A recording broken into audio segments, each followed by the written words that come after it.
Eu quero ministrar sobre serviço e discipulado na casa do Senhor, através de um texto muito conhecido pela igreja, João capítulo 13, versículo 1 em diante. Me acompanhe na leitura, por favor. Um pouco antes da festa da Páscoa, sabendo Jesus que havia chegado o tempo em que deixaria este mundo e iria para o Pai, tendo amado os seus que estavam no mundo, amou-os até o fim. Estava sendo servido o jantar, e o diabo já havia induzido Judas Iscariotes, filho de Simão, a trair Jesus. Jesus sabia que o Pai havia confiado tudo em suas mãos, e que viera de Deus, e que estava voltando para Deus. Assim, levantou-se da mesa, tirou sua capa, e colocou uma toalha em volta da cintura. Depois disso, ele derramou água numa bacia, e começou a lavar os pés dos seus discípulos, enxugando-os com toalha que estava na sua cintura. Chegou-se a Simão Pedro, que lhe disse: Senhor, vais lavar os meus pés? E respondeu Jesus: você não compreende agora o que eu estou fazendo, mas mais tarde você entenderá. E disse Pedro: não, nunca lavará os meus pés. No qual Jesus respondeu: se eu não os lavar, você não tem parte comigo. Simão Pedro: então, Senhor, não apenas os pés, as minhas mãos, a cabeça. E respondeu Jesus: quem já se banhou precisa apenas lavar os pés. Todo o seu corpo já está limpo. Vocês estão limpos, mas nem todos. Pois ele sabia quem iria traí-lo, e por isso disse: nem todos estavam limpos. Quando terminou de lavar os pés, Jesus tornou a vestir a capa, voltou para o seu lugar, e então lhes perguntou: vocês entenderam o que eu fiz? Vocês me chamam de mestre e senhor, e com razão, pois eu sou. Pois bem, se eu, sendo senhor e mestre de vocês, lavei-lhes os pés, vocês devem lavar os pés uns dos outros. Eu lhes dei um exemplo, para que vocês façam como lhe fiz. Digo-lhes verdadeiramente que nenhum escravo é maior do que o seu senhor, como também nenhum mensageiro é maior do que aquele que o enviou. Agora que vocês sabem estas coisas, bem-aventurados são se as praticarem. Não é só saber, é praticar. Marcos capítulo 9, versículo 35, só esse texto diz assim: assentando-se Jesus, chamou os 12 e disse: se alguém quiser ser o primeiro, terá que ser o último e servo de todos. Se aqui existem servos que amam a palavra de Deus, diga: eu amo a Bíblia. Tome seu assento, me ajudando a pregar, dando glória a Deus e aleluia.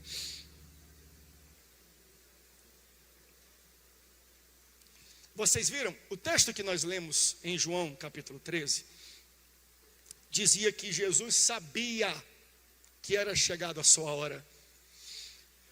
Quem sabe que a sua hora chegou, quem sabe que está perto do fim, as palavras que saem da boca dessa pessoa são muito importantes. Se você soubesse, tivesse certeza, amanhã, nessa hora, Deus vai te recolher. Você vai para a glória, Deus vai te arrebatar, Deus vai te tirar dessa terra. Se você tivesse 24 horas e sabia que ia ter esse tempo, eu tenho certeza que você ia juntar perto de você as pessoas mais importantes, mais queridas, e tudo que ia sair da sua boca seriam coisas intencionais. Você não ia ficar de papo furado, você não ia ficar de historinha, você ia falar para essas pessoas coisas significativas. Então, quem sabe que a sua hora chegou, fala coisas importantes. Jesus sabia que ali seria talvez um último momento que ele tinha naquele contexto de jantar, de ceia, de intimidade com seus discípulos.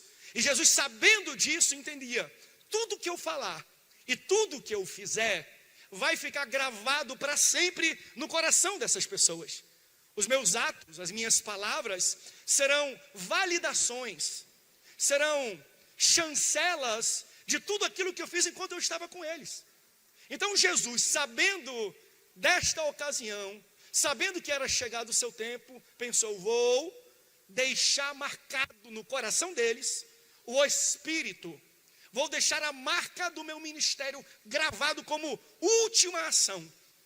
Então, nesse contexto de ceia, Jesus poderia multiplicar pão, Jesus poderia ressuscitar um morto, levantar um paralítico, dar visão para cego. Jesus poderia fazer um prodígio, um milagre, uma maravilha para mostrar: ei, o meu ministério é marcado por poder, por glória, por prodígios, por milagres e por maravilhas. Mas não. Como último ato, para informar para os discípulos qual é a marca do meu ministério, da marca da minha igreja, Jesus não fez milagre, Jesus não fez prodígio, Jesus não fez maravilha. Jesus pegou um pano, Jesus pegou uma bacia e foi lavar pé de gente suja, foi lavar pé de discípulo. O que o Senhor Jesus estava falando é: meu ministério não será marcado por maravilha, será marcado por serviço humilde. Não será marcado, embora tenha isso como parte do ministério, mas o que ele deixa para a gente como ensinamento é: quando falarem o meu nome, ou citarem a minha igreja, o que as pessoas vão pensar? Vão pensar em prodígio ou vão pensar em serviço? Porque se nós falarmos de Cristo, se nós falarmos hoje para alguém evangelizar, falar de igreja, o que vem na cabeça dessa pessoa? Se não vem nessa pessoa o serviço humilde, nós erramos. Temos que melhorar. Se a gente fala para a pessoa: vem para a igreja, a pessoa vai pensar que ao ir na igreja ela vai enriquecer, trazer a pessoa amada em 5 dias, que ela vai sair dando glória, curada, que ela vai sair por cima da carne seca, que ela vai sair exaltada. Nós ainda não entendemos. Quando alguém pensa em Jesus Cristo, ou pensar na igreja, vai pensar em gente que ajuda os pobres, em gente que estende a mão, em gente que se renuncia para ajudar a sua comunidade. A igreja e o ministério de Jesus, ele deixa para os seus discípulos: a minha marca principal é lavar pé, é serviço humilde. Porque o céu funciona diferente da terra. E eu já citei várias vezes esses exemplos. Na terra, você é reconhecido e valorizado pelo número de pessoas que te servem. Já viu na capa da Forbes? Os bilionários. Você já viu nas televisões, nas rádios, estampados nas manchetes? Só tem CEO, só tem presidente, só tem milionário, só tem dono de empresa, só tem executivo de multinacional, porque tem muito funcionário. 30 mil funcionários, 20 mil funcionários, 3 bilhões, 10 bilhões, 200 bilhões de faturamento da empresa. Não sei quantos funcionários, aí eles aparecem na capa da Forbes, porque tem muita gente trabalhando na empresa deles. Porque na terra, você aparece na capa da revista, quando muitas pessoas trabalham para você. Só que o céu é diferente. No céu você não é reconhecido pelo número de pessoas que trabalham para você. Você será reconhecido e valorizado pelo número de pessoas que você conseguir servir. Quantas pessoas você consegue servir? Porque no céu é diferente. Quantas pessoas ele serve? Aqui o reconhecimento é inverso do que na terra. A marca do ministério de Jesus é o serviço. E Jesus deixa isso demonstrado no último momento que ele está com os seus discípulos. Se as pessoas pensarem em nós e em nossa igreja e não conseguirem enxergar o serviço que nós prestamos para a comunidade e uns aos outros, nós ainda não atingimos a principal marca que Jesus deixou para a sua igreja aqui na terra: serviço, voluntariado, lavar pé, ajudar o próximo. E já que você sabe, talvez você não sabia, sabendo disso, que essa é a marca do trabalho, não é o prodígio, mas é o serviço, eu me pergunto, eu quero trabalhar com vocês aqui 6 objeções de por que as pessoas, sabendo que a marca do ministério de Cristo na terra é o serviço, por que elas não servem na casa de Deus? Já que isso é o que identifica o ministério.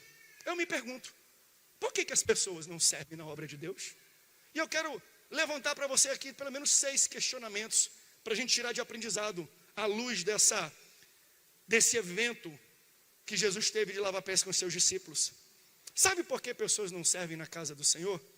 Primeiro, porque para servir, você tem que levantar da mesa. Ficar na mesa comendo é cômodo, mas quando eu me levanto, eu paro de comer, eu sou incomodado. Deixa eu falar uma coisa para você: servir incomoda. Jesus está sentado se alimentando, mas se ele se levanta para lavar os pés, ele para de comer. Gente, eu vou falar uma coisa, não tem nada melhor do que rodízio de churrascaria. Eu fico sentado, pode descer, pode descer. Ao ponto não, mal passado e mugindo, pode descer. Cupim, pode descer. Picanha, pode descer. Vai falando, Jesus. Shoulder, é um negócio que não tinha. Pensa num negócio gostoso, mas assim, pode descer todos os shoulder. Bota shoulder, bota finger, bota tudo aí. Bota. Língua, desce. Coração de frango, eu não gosto não, mas desce. Só porque eu estou sentado, vai servindo. Veja, quando você está aqui na igreja, é um rodízio. Você já foi servido de uma oração inicial, de um prelúdio. Foi gostoso ou não foi ouvir o prelúdio aqui da orquestra? Aí depois vem um coral cantando. Foi delicioso ou não foi ouvir? Então, que gostoso isso, pastor. Aí daqui a pouco veio o louvor, com poder, com fogo. Eles trouxeram pra gente uma costela, aquela parte mais gordurosa da costela, aquela gostosa. Meu Deus, eu estou me deliciando com esses louvores. Então desce, Senhor. Eu estou gostando, Senhor. Estou gostando. Deixa eu falar uma coisa. Você está sentado sendo servido. Tem um rodízio espiritual aqui essa noite. Porém, da glória não ainda. Calma aí, está cedo demais. Porém, 1 hora, você vai ter que pedir a conta e falar aqui, me dá esse espeto, porque agora que eu já estou alimentado, está na hora de eu servir e alimentar uma outra pessoa, porque a vida não é só de você receber, você precisa oferecer e entregar alguma coisa. Você foi chamado e levantado para servir. Muita gente não quer servir porque incomoda. Eu vou parar de comer, eu vou parar de beber, eu vou parar de receber. Agora eu vou ter que suar, vou passar fome, vou ficar irritado, vou ficar em pé, vai doer o pé. Vou ter que ficar na porta, vou ter que ficar lá fora, vou ter que chegar mais cedo para o ensaio. Servir incomoda. Mas você tem que entender que você precisa entregar algo, senão você morre. E eu não estou falando querendo exagerar não. Vou dar um bom exemplo para você. Já ouviu falar do Mar Morto? Das pessoas que vão naquela água e parece que elas conseguem ficar sentadas na água, porque tem tanto sal que meio que segura, que propulsiona as pessoas para cima. Veja, sabe por que o Mar Morto é chamado de morto? Porque não tem vida, não tem alga, não tem peixe. Pastor, por que não tem vida no Mar Morto? Porque toda a água do Rio Jordão entra nele, mas ele não deságua para lugar nenhum. Ele recebe a água e junto com a água do Rio Jordão, ele recebe os sais minerais. Só que como ele não deságua, ele não entrega água para nenhum outro local, ele vai acumulando os sais minerais. O nível de salinidade normal de um mar é de 3 a 5%. O nível de salinidade de sal que tem no Mar Morto é quase 40%. Por quê? Porque ele só recebe e não entrega nada. Por isso que ele é chamado de Mar Morto. Não existe vida quando você só recebe e não entrega. Quando você só recebe e não serve, você morre. Vida não é em receber, é em entregar. Está na hora de você entender isso. Já ficou com sede? Vou matar minha sede debaixo dessa cachoeira. Já foi embaixo de uma cascata e abriu a boca lá embaixo? Vou beber água aqui direto, geladinha. Meu amigo, é um volume torrencial de água que se você abrir a boca embaixo de uma cachoeira, ao invés de matar a sede, vai matar você. Você morre engasgado, porque é tanta água entrando ao mesmo, você recebe um volume tão grande ao mesmo tempo, que te engasga e te mata. Você está recebendo, eu vou falar para você, durante esses dias, esses meses, essa igreja, esse ano nessa igreja, existe uma cascata espiritual de bênção, de vitória, de palavra, mas se você só abrir a boca e eu recebo, e você não serve, se você não entrega, se você não dá nada, me perdoe te dizer, mas você está fadado a morrer. Tem um pastor que eu servi com ele por muito tempo no Rio de Janeiro. Ele serviu nos Estados Unidos e voltou até para lá. Pastor Christian. Está lá em Boston agora. Ele contou uma vez um testemunho de uma irmã, porque pastor nos Estados Unidos, ele não é só pastor de igreja. Ele é consultor imobiliário, ele ajuda com financiamento, ele é tradutor, ele ajuda com colégio, ele ajuda com creche, ele ajuda com trabalho, ele faz tudo porque são imigrantes, não conhecem o país, então ele tem que fazer uma assessoria além do que assessoria, vamos dizer assim, espiritual. Isso não é só para lá não, aqui também é muito assim. Eu falei isso aqui à tarde. Eu lembro de 2 situações que me marcaram muito aqui, logo que eu cheguei. A primeira veio uma irmã lá no centro de convenções ainda. O púlpito era um pouco mais alto, depois a gente descia, aí chegou uma irmã, eu falando com as pessoas, era um pouco novo, então formava uma fila maior, porque as pessoas queriam me conhecer, queriam me abraçar, queriam falar um pouco sobre elas, queriam me cumprimentar. E aí veio uma irmã com uma criança, eu vi que a criança estava emburrada, suada. Eu falei assim, esse deve aprontar bastante. Aí quando chegou a irmã comigo, falou, pastor, fala para ele, pastor, ele não quer comer, pastor. Fala que ele tem que comer, só come besteira, só come cheetos, só come Doritos, só come... Pastor, ele não quer comer fruta, ele não quer acordar cedo. Briga com ele, pastor. Eu falei, irmã? Eu não consigo nem controlar os meus, eu vou controlar o seu, minha irmã. Eu vou chamar o meu para a irmã brigar com os meus, porque nem assim eu brigo com o meu. Na frente, o pastor tem que cuidar do filho dos outros. Uma irmã chegou uma vez comigo e falou: pastor, eu tenho que fazer uma aquisição. Me diga aí, o que é melhor, plasma, LCD ou LED? Falei: olha, eu não entendo muito dessas tecnologias, não. Eu não sou de ciências exatas, as minhas ciências são divinas. Mas eu posso pesquisar na internet para a irmã. Pastor tem que ser muita coisa, gente. Pastor tem que entender um pouco de tudo, tá bom? Pastor tem que até orar pelos times das pessoas.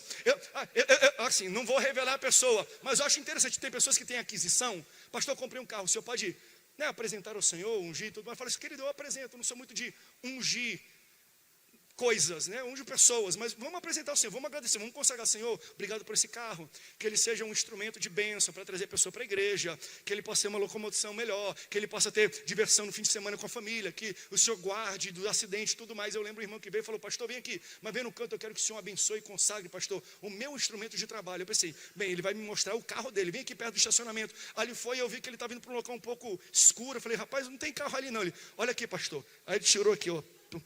Pensa num 3/8 grande. Eu falei: pastor, dá uma... Eu falei: irmão, de longe, receba. Eu amo ele. Eu não sei se ele está aqui, deve estar. E eu orei. Instrumento de trabalho. Ele era do serviço público. Olha que bonito isso. Era um policial, não era o pastor Sandro não. Todo mundo está olhando para o Sandro aqui, não era não. Aí a irmã chegou assim: pastor, me ajude a comprar um carro. Foram na concessionária e ela comprou um Volvo. Pensa numa máquina. Volvo é uma máquina. E aí comprou, o pastor ajudou no financiamento, tudo. 6, 7 meses depois, o carro começou a dar problema. Aí ela foi lá no culto: pastor, me ajuda. O senhor tem como marcar? Eu não sei falar inglês ainda, então, não sei lidar muito bem com carro e tudo. Era uma irmã que não era casada ainda, e não tem um esposo que cuide, eu não sou muito boa de carro. O senhor pode me ajudar junto com a sua esposa, os filhos, para ir até lá para me ajudar, porque o carro está dando umas engasgadas, umas embunhadas, assim, ele vai parando, acelera, parece que não sai do lugar, vai travando. Não tem problema, foram para lá, chegaram na concessionária. O cara pegou, né, um carro tecnológico, botou um cabo no computador, um chipzinho, e depois de 5 minutos ele já tem um diagnóstico. Qual é o diagnóstico? Sabe o que é, querido? Você tem um carro há quase 8 meses. Isso aqui é um Volvo. Aí ele começou a falar do Volvo. É o carro mais seguro, é o carro não sei o quê, você pode pisar, o motor dele é para a vida inteira. E começou a falar dos atributos do Volvo. Aí chegou no final e falou assim: agora que você entende a potencialidade, o potencial desse carro, sabe qual é o problema dele? É que ela está há 8 meses e ela nunca passou de 50 milhas.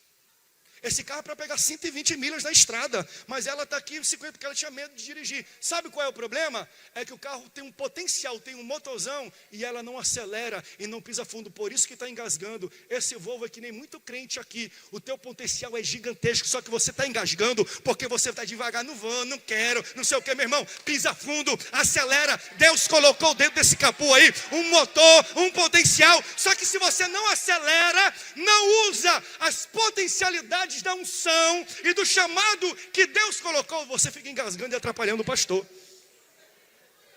Fala para a pessoa do lado: engata a quinta e pisa fundo, meu irmão. Tem motor aí, tem pistão aí. Entende? Muita gente engasga porque não usa o potencial que tem. Deus está revelando aqui essa noite para o profeta dele aqui. Tem um computador aqui ligado nos Volvos aqui. Por que as pessoas não servem? Porque servir, gente, incomoda. Você tem que parar de receber e começar a dar alguma coisa. Você tem que parar de se alimentar e começar a preparar algo e entregar algo para alguém. Por que as pessoas não servem na casa de Deus? Porque sempre estão ocupadas e de mãos cheias. Olha o que o texto que nós lemos disse. João capítulo 13, versículo 3. Sabendo Jesus que o Pai tinha-o confiado tudo em suas mãos. Deus confiou tudo nas mãos de Jesus. Aí Deus falou assim: Jesus, pega um balde, pega água e vai limpar os pés dos discípulos. Aí Jesus respondeu: Pai, eu estou muito ocupado porque tu me confiou tudo, não consigo. Foi isso que Jesus respondeu. Jesus pegou um balde, pegou uma toalha e lavou os pés. Qual era a responsabilidade de Jesus? Tudo. Aí você tem um pouquinho de responsabilidade e fala: eu não consigo não, pastor. Não dá não, pastor. Porque tem muita... Meu irmão, Jesus tinha toda a responsabilidade. O Pai havia confiado a Jesus tudo. E mesmo assim, Jesus encontrou tempo, Jesus encontrou disponibilidade para lavar os pés dos outros. Nosso problema é que nós oramos para Deus nos abençoar, e a bênção de Deus, ao invés de nos agilizar, nos ajudar, atrapalha para vir na casa dele. Pastor, ora por mim, pastor. Estou querendo investir, quero comprar um carro, Deus vai abençoar. Aí Deus abençoa, você compra um carro. Ele consegue um financiamento, consegue um preço melhor. Aí você, ao invés de chegar mais rápido na igreja, não aparece mais nela. Pastor, ore por mim. Eu não estou servindo ainda na igreja não, porque eu estou solteiro. Mas daqui a pouco eu vou casar. Aí quando eu casar, não vai ser só um não, vão ser dois trabalhando na obra. Aí eu chamo alguém, será que a gente fala agora ou depois para eles? Quer dizer que solteiro tu não tem tempo. Aí quando casar, vai ter tempo e você vai ser dois? Sou eu falo, você fala. Você está entendendo? Aí Deus abençoa. Aí você tem menos tempo. Então nós vamos enchendo as nossas mãos das nossas coisas e deixando a obra de Deus, o serviço de Deus de lado. Quando Deus chama alguém, aprenda isso sobre o teu Deus. Ele nunca vai chamar alguém à toa. Quando Deus levanta e chama alguém, essa pessoa sempre estará ocupada.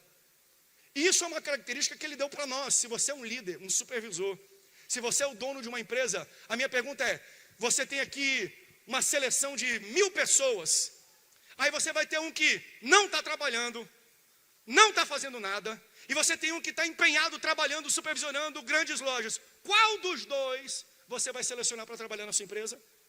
Quem está à toa ou quem está ocupado? Quem está ocupado, por quê? Porque ele está produzindo, e se ele está produzindo lá, ele vai ser produtivo aqui. Deus pensa da mesma forma, se você está trabalhando, se você está ocupado, se você está produzindo, eu vou te trazer para a minha casa, porque assim como você é produtivo lá, eu quero que você produza aqui dentro da minha casa. Então pense nisso, Deus nunca vai te chamar quando você está à toa ou desocupado, Ele sempre vai te escolher, Ele sempre vai te chamar quando você estiver ocupado. O galardão do bom trabalhador é mais trabalho. Jesus, quando vai escolher os seus discípulos, pode ver lá, em qual contexto ele chega com os discípulos? Quando eles estão trabalhando. Fala, eu quero trabalhador do meu lado. Então não espere ter disponibilidade para trabalhar na obra. Faça tempo para Deus. É a tua responsabilidade. Fala, Senhor, eu sei que tem que acordar cedo, eu tenho 4 filhos, eu tenho uma igreja, eu tenho empresa, eu tenho um monte de coisa para fazer, eu tenho viagem, eu tenho responsabilidade, mas Senhor, eu vou ter que arranjar tempo para Ti, porque Tu é prioridade na minha vida. Ei, nunca vai aparecer tempo para você servir, é você que precisa fazer tempo. Porque fala a verdade, hoje nós inventamos tecnologias para fazer tarefas mais rápido. E olha qual é a ilusão que nós vivemos hoje. A tecnologia vai acelerar os processos. Então nós vamos ter menos tempo ocupados, vai sobrar tempo para a gente estar com a família, para a gente ir para casa. Não é isso que a tecnologia fez? Para pensar, irmão, como era a tua vida antes do telefone celular? Tu nem lembra. Vamos marcar lá no shopping, 13 horas. Lembra como era? Você ia para lá e ficava lá, na praça de alimentação, na frente do McDonald's. Se a pessoa aparecesse 13 horas e não estava lá, você ficava lá. 13h10, ficava lá, 13h15, ficava lá, 13h... Quando meia hora atrasou, você ia lá no orelhão e tentava ligar para casa, porque você não sabia onde a pessoa estava. Hoje a gente tem WhatsApp. O WhatsApp a gente manda instantaneamente, a pessoa recebe, a gente sabe quando ela leu.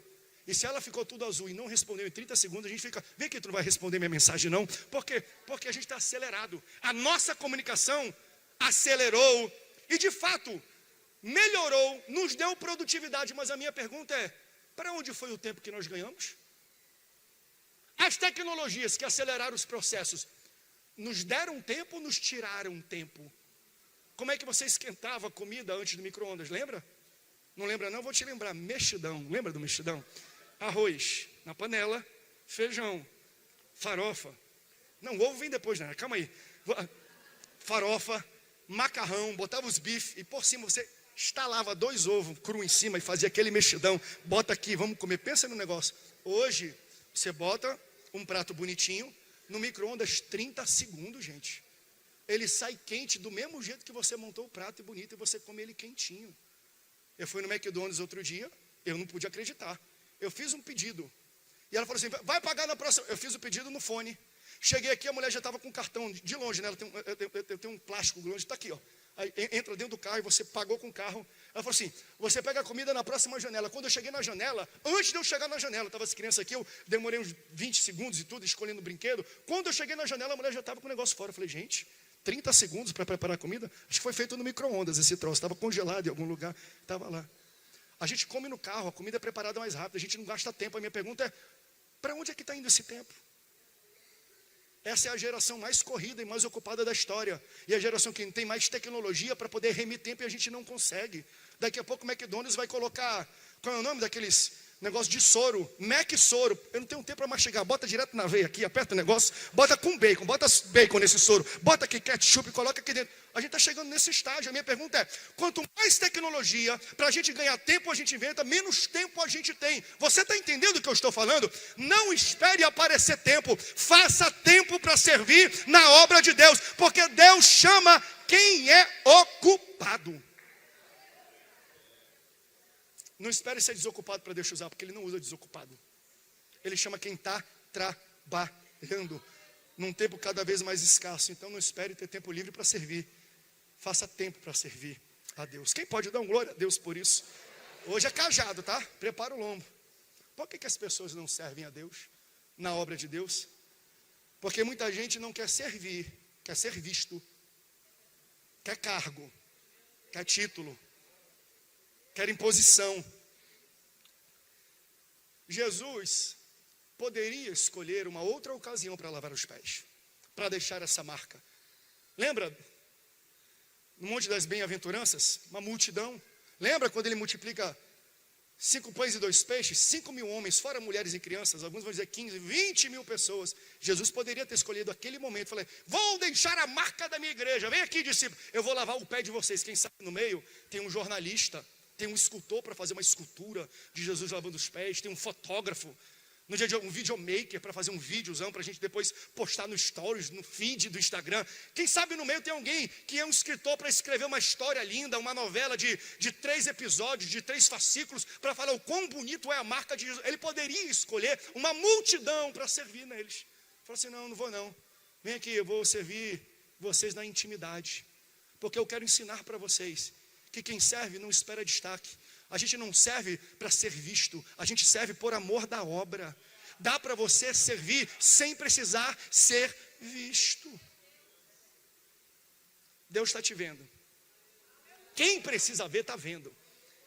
Homem não vê, mas Deus vê o trabalho que você está fazendo para a casa e para a obra dele. Isso para mim é uma das coisas mais lindas da igreja. Deixa eu abrir um parênteses e falar para você sobre uma das coisas que mais me marcaram na minha história nesta igreja aqui.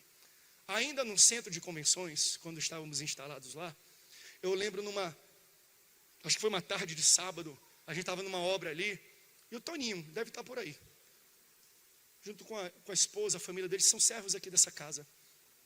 Ele trabalha na tesouraria, trabalha como diácono, mas ele tem uma atribuição que talvez vocês não saibam. Você não vê, mas Deus está vendo. Ele veio, e eu vi que ele veio com várias peças de ferro, argolas de ferro. Aí eu perguntei para ele, o que é isso? Ele, pastor, é que vai ter Santa Ceia hoje. Ele, tudo bem, mas por que você tem essas várias argolas?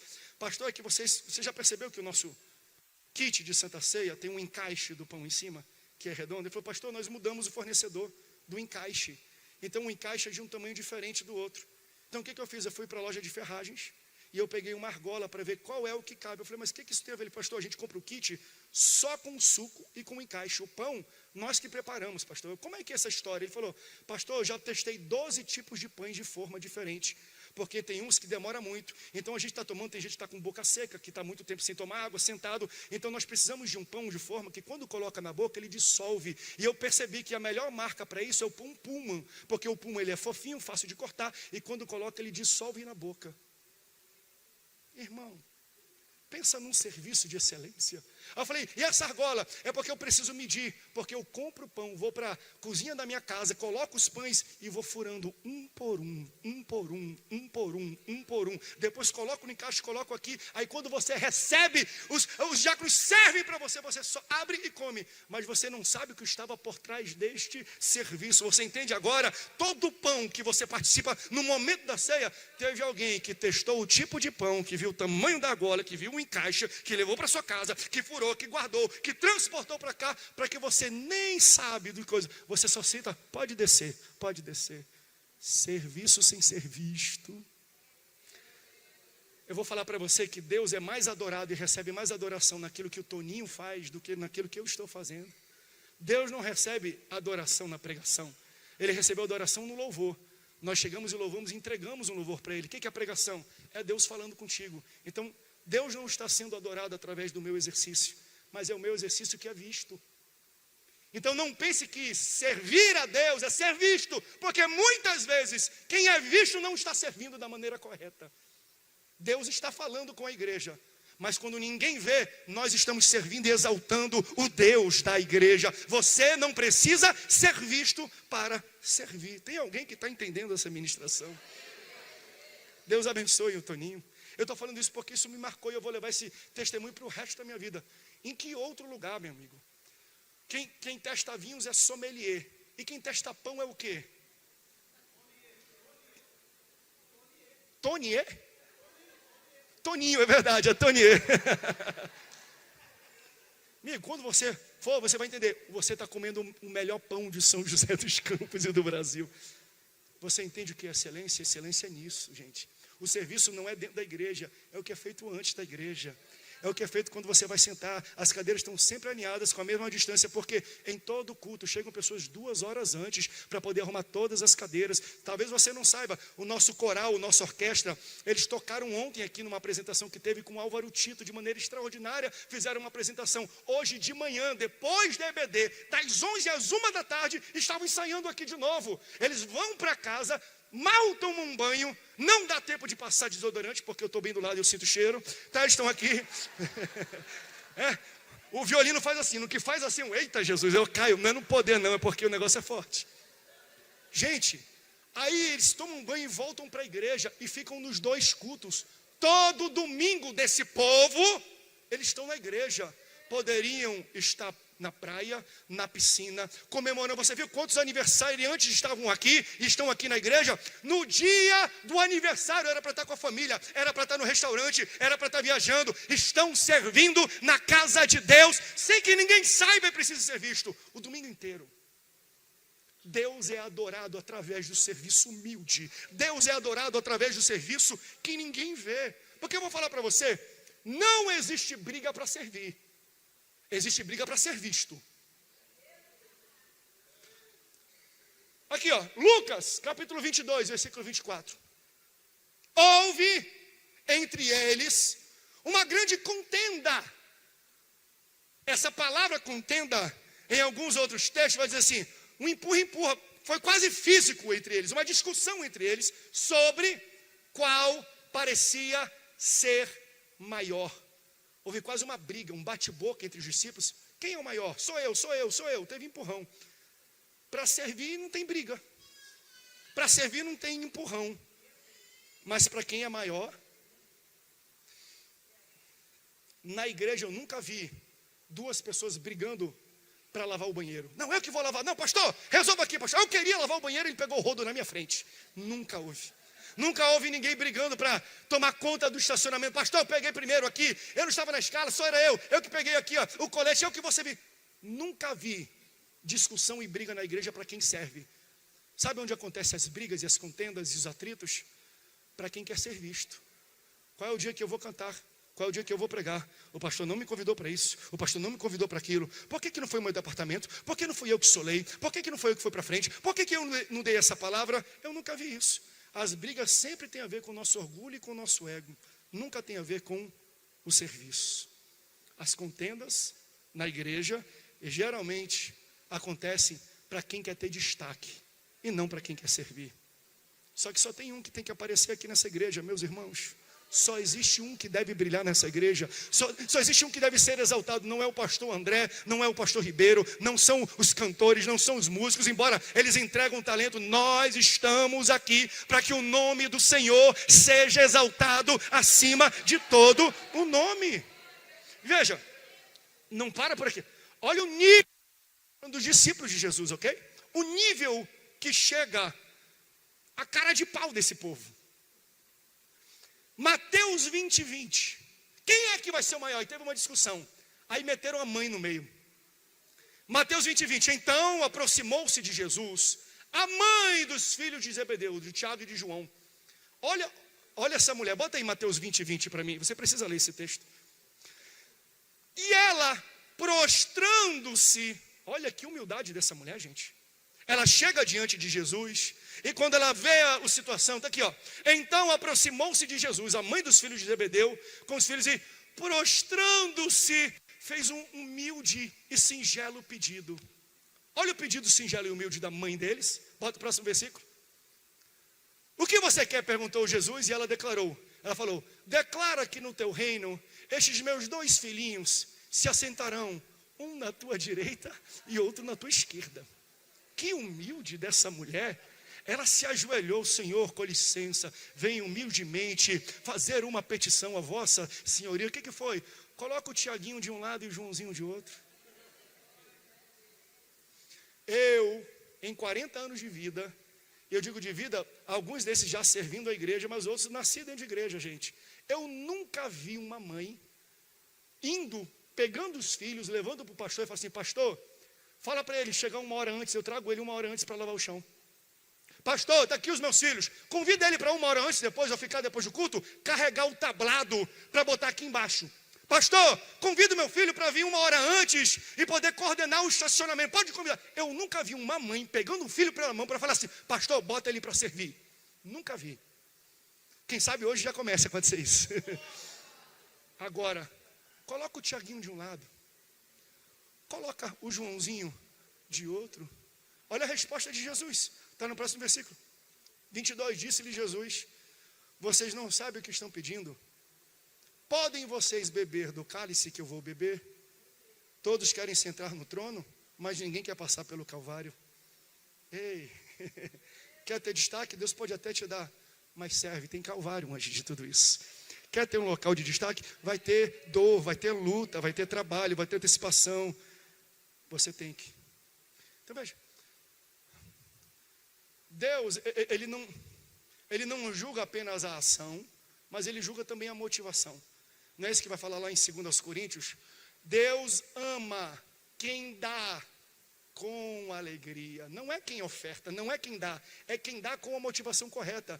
Deus não julga apenas a ação, ele julga a motivação. Não é o que você faz, é como você faz. Então, mesmo você servindo, você pode cair no erro de: estou na escala, vou lá porque o pastor tem que ver, mas que saco está na escala. Eu não gostaria de estar aqui. Vem aqui, irmão. Você vai estar hoje aonde? Na portaria. Pode ser, irmão, pode entrar. Pode ser, irmão. Vem aqui, tem lugar vazio. Tem não. Fica em pé, fica em pé. Meu irmão, se for para trabalhar assim, vai embora. Não precisa de trabalho assim. Com essa motivação, você não está aqui para cumprir tabela. Você não está aqui para bater ponto, você está aqui para servir o Deus Todo-Poderoso, o Senhor dos Senhores, o Rei dos Reis, mas ao mesmo tempo Ele é o servo dos servos. Olha que coisa maravilhosa. Não é o que você faz apenas, é como você faz. Tem que fazer do jeito certo. Amém?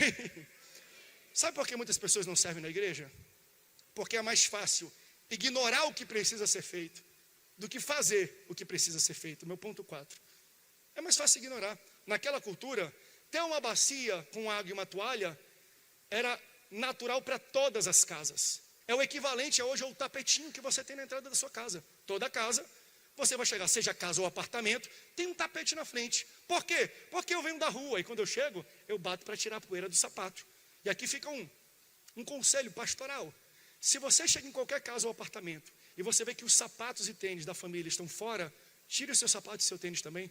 Existe um protocolo da casa, você está entrando na casa dos outros. Então, se eles tiram um sapato para estar dentro de casa, tire o seu sapato também para estar dentro de casa. Então, naquele tempo não tinha isso fora da casa porque era árido, era desértico, tinha muita poeira, não adiantava ter algo para lavar fora de casa, era dentro de casa. O tapetinho era uma bacia e uma toalha. Todo mundo que entrava com o pé sujo, sempre estava sujo porque era deserto, eles molhavam e lavavam os pés. Ou seja, os discípulos chegaram, mas Jesus viu a necessidade de lavar os pés. Por quê? Porque estava sujo. Então, quando eles chegaram na casa, os pés estavam sujos, a bacia estava lá, mas eles não lavaram os próprios pés. Eles olharam para a bacia, quem sabe alguns pularam até por cima da bacia. Está ali a bacia. Acho que vai vir algum empregado, alguma doméstica vai vir lavar os nossos pés.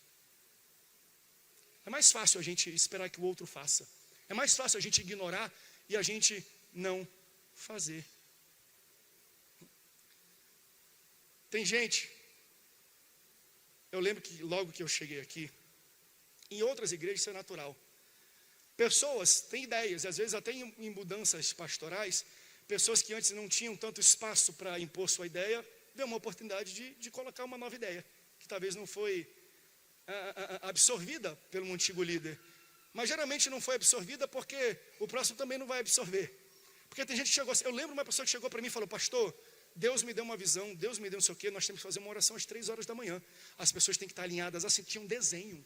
Tem que estar alinhadas assim, o cantor tem que cantar essa música, ele tem que estar aqui, tem que ser essa pessoa. Fazer assim, então 3 horas da manhã, durante 35 dias. As pessoas têm que estar desse modo e tem que vir toda a igreja. O senhor tem que fazer uma convocação para todo o campo, para as pessoas virem aqui. Onde é que é? No templo lá embaixo ou principal? Não, pastor, no templo principal, nesse grande aqui. Que horas? 3 horas da manhã. Eu até brinquei, eu falei, vem aqui o obreiro, vem aqui. Faz uma cópia da chave e dá para o irmão aqui, que o irmão vai liderar agora uma oração de 3 horas da manhã. Meu irmão, Deus te abençoe. Daqui a 35 dias a gente se vê. Não, pastor, era só uma ideia, não era para mim fazer, não, é o outro que tem que fazer. Fica fácil, né, gente? Fica fácil a gente olhar para a bacia e passar por cima dela. Não, outro vai limpar, outro vai lavar. Meu irmão, se Deus colocou uma bacia, se Deus colocou uma toalha na tua frente, pega essa toalha, pega essa bacia e mãos à obra. Se você está em algum local da igreja e está vendo alguma necessidade da igreja, não espere outro fazer, não.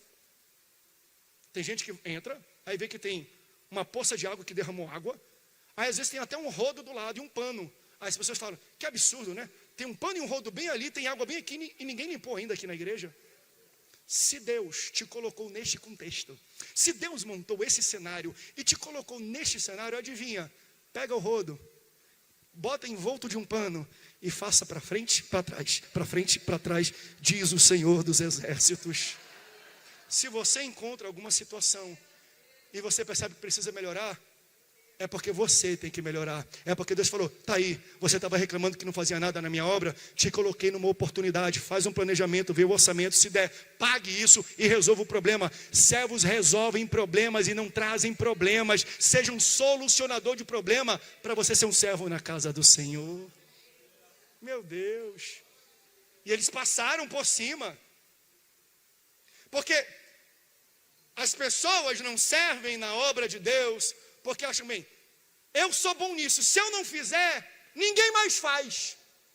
Elas se acham a última bolacha do pacote. Então eles falam assim, ó, eu vou sumir um pouquinho, aí vai cair a qualidade daquilo, aí ninguém vai fazer aquilo, aí o pastor vai ver qual é o meu valor. Eles têm que me perder para começar a me valorizar. Então eu não vou fazer isso, e eles vão ver o quão ruim vai ficar, ninguém vai fazer, e aí eles vão me valorizar e vão me chamar e vão me honrar agora. Ei, meu amigo, de todos que estavam ali, ninguém lavou o pé de ninguém. Sabe quem levantou? Jesus. Porque se você não faz, a obra de Deus não para. Se você não faz o que você foi chamado para fazer, Deus levanta alguém melhor do que você e maior do que você para lavar os pés de todos os discípulos. Jesus falou, deixa que eu lavo o pé. Ele pega a bacia, ele pega a toalha e vai lavar os pés dos discípulos. E quando isso acontece, entenda você, oposições se levantam. Jesus, gente, foi lavar os pés. Quem foi? O pastor da igreja.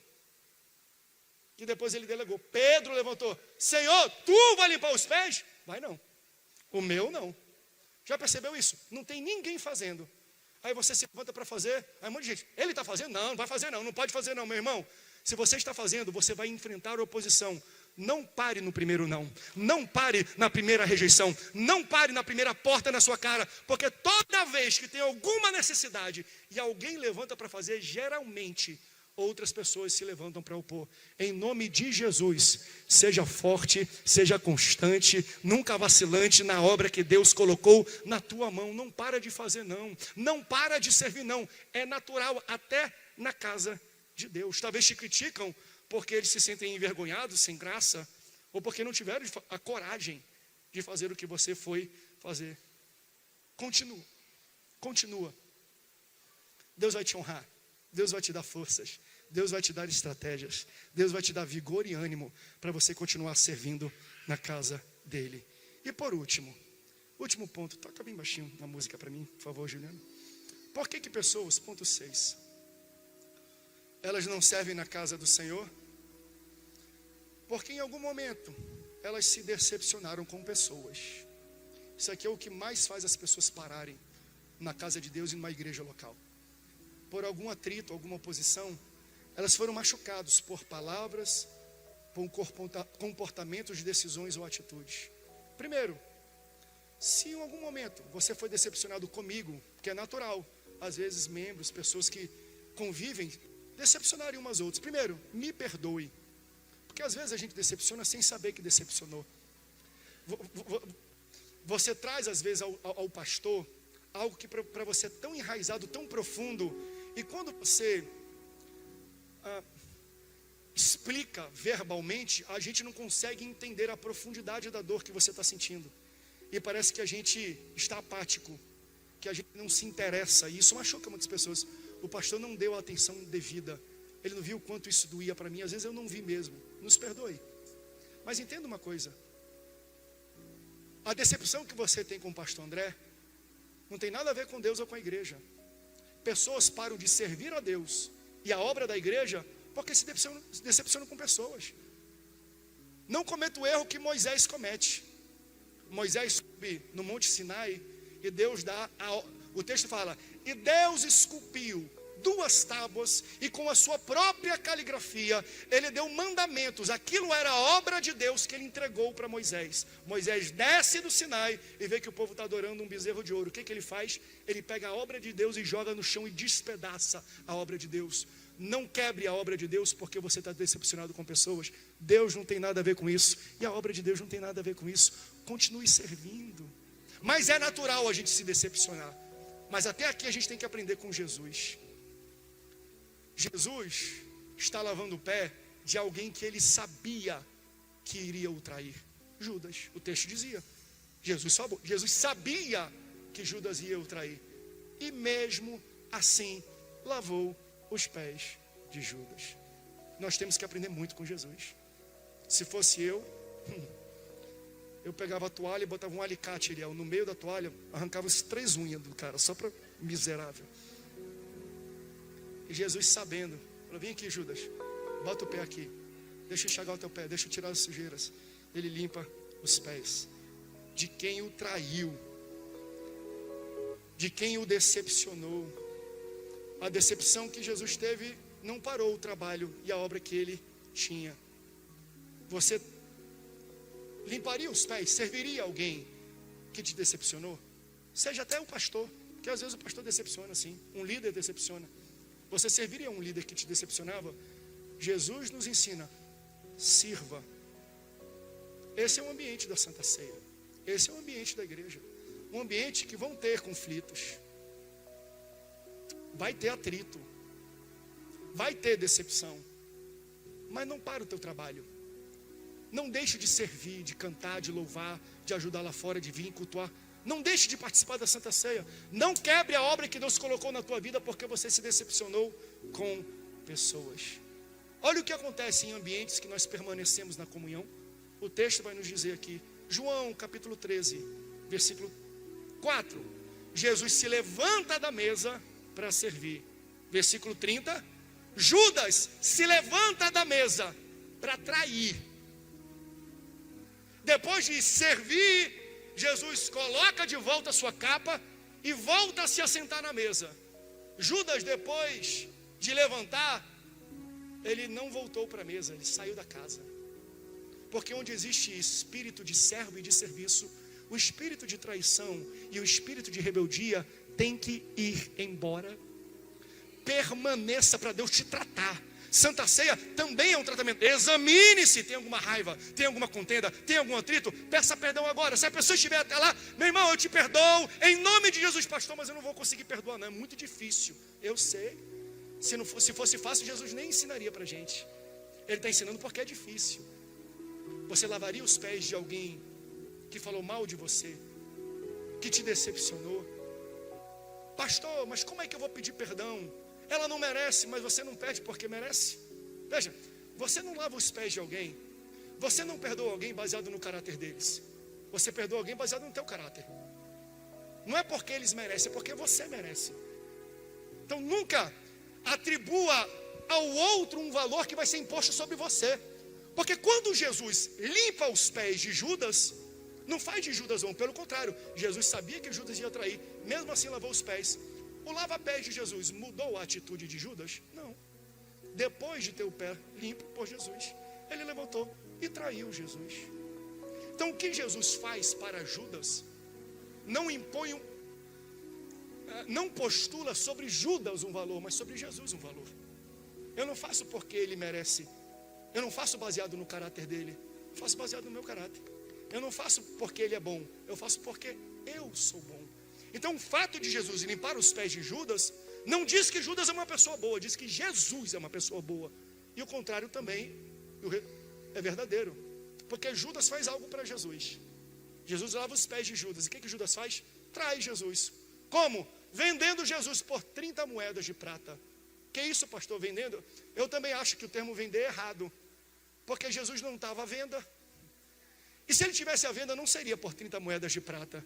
Então, pastor, quem foi que foi vendido por 30 moedas de prata? Não foi Jesus.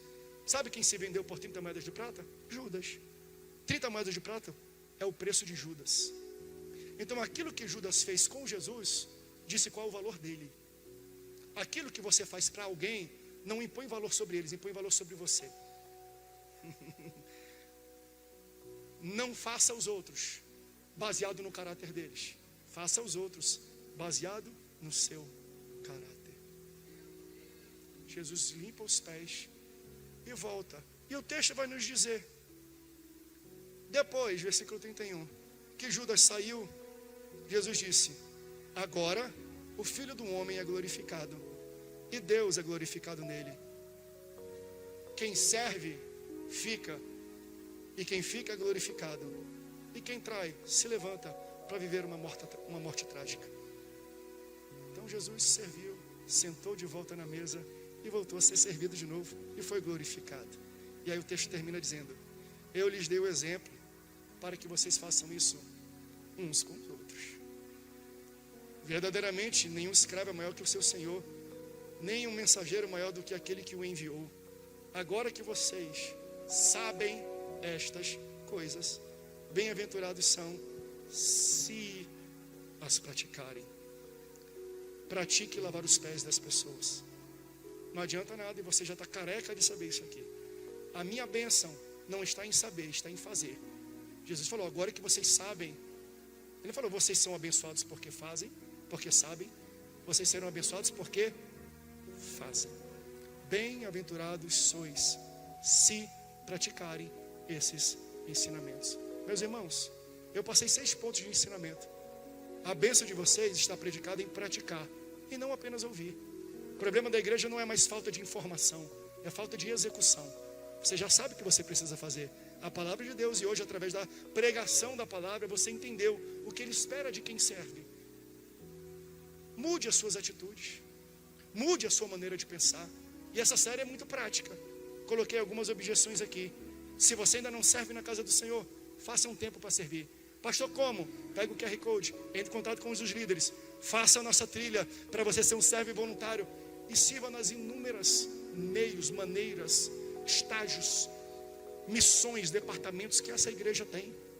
Tem muita coisa. Existe lugar para você na obra de Deus. Existe lugar para o teu talento, para o teu serviço. Agora entenda, cenas do próximo capítulo.